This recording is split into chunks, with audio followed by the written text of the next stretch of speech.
आज अपने similarity topic का डीपीपी 2 का क्वेश्चन 6 करेंगे। तो क्वेश्चन है, in the figure given below C D is half of A C, B is mid point of A C and E is mid point of D F. If B F parallel to A G, prove that first part C is parallel to A G, second part thrice of E D equal to G D. तो अपने सबसे पहला part से start करते हैं। तो अपने को पता है B is mid point of A C. तो अगर फिगर में देखें, अगर बी जो है मिड पॉइंट है एसी का, तो अपने लिख सकते हैं ए बी जो होगा वो बी सी के बराबर होगा। क्यों? Since B is mid point of A C. अच्छा, फिर अपने को देखो डेटा दिया हुआ है, सी डी जो है हाफ ऑफ ए सी है। अच्छा, अगर एसी को ध्यान से देखें फिगर में, तो फिगर में देखेंगे तो एसी मतलब क्या है, A B plus B C. तो AC को लिख सकते हैं अपने A B plus B C. अच्छा, अभी अपने लिखे थे कि ए बी और बी सी बराबर है, तो एक काम करते हैं, ए बी के बदले अपने बी सी लिख देते हैं। तो ये कितना आ जा रहा है, half of twice of B C. तो यहां से अपने क्या लिख पा रहे हैं, सी डी का जो वैल्यू है वो बी सी के बराबर है। अच्छा, सी डी का वैल्यू अगर बी सी के बराबर है, तो यहां से अपने कंक्लूड क्या कर सकते हैं, तो ये कुछ इंप्लाई करता है क्या, कि जो सी है वो मेरा मिड पॉइंट होगा बी डी का। तो C is mid point of B D. अच्छा, अब अपने को देखो, अपने को पता सी क्या है, मिड पॉइंट है बी डी का। ई अपने को पता है मिड पॉइंट है डी एफ का, क्योंकि गिवन है। तो अपने लिखते हैं, since C is mid point of B D, E is mid point of D F. तो इससे अपने इम्प्लाई क्या कर सकते हैं, अपने इम्प्लाई करते हैं कि सी जो होगा वो बी एफ के पैरेलल होगा। सी बी एफ के पैरेलल होगा। तो C parallel to B F, ये अपने लिख सकते हैं। क्यों लिख सकते हैं, मिड पॉइंट थ्योरम से।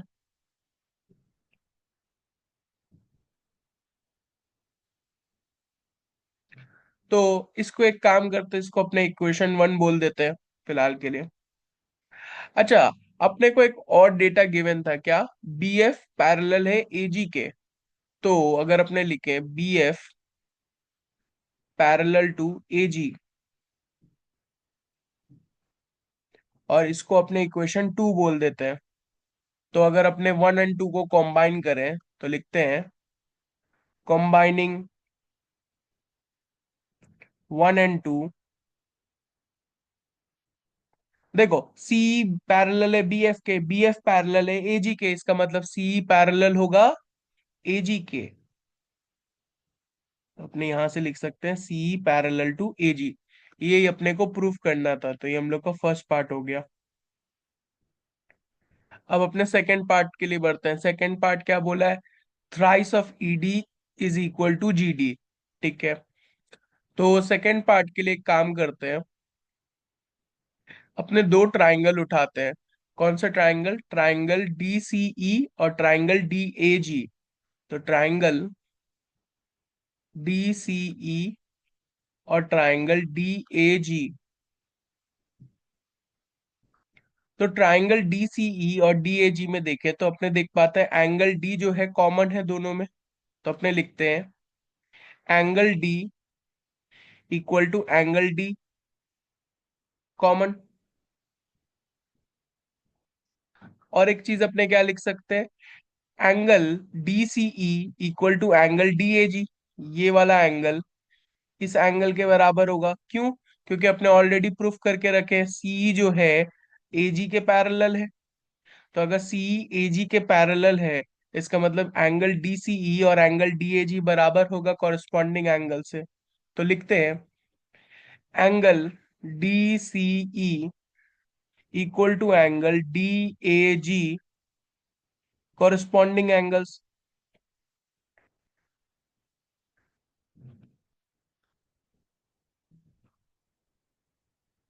तो अपने यहां से कंक्लूड करते हैं, therefore triangle D C E similar to triangle D A G by angle angle axiom. तो अगर एक बार अपने को पता चल गया कि ट्राइंगल सिमिलर है, तो अपने यहां से क्या लिख सकते हैं, D C by D A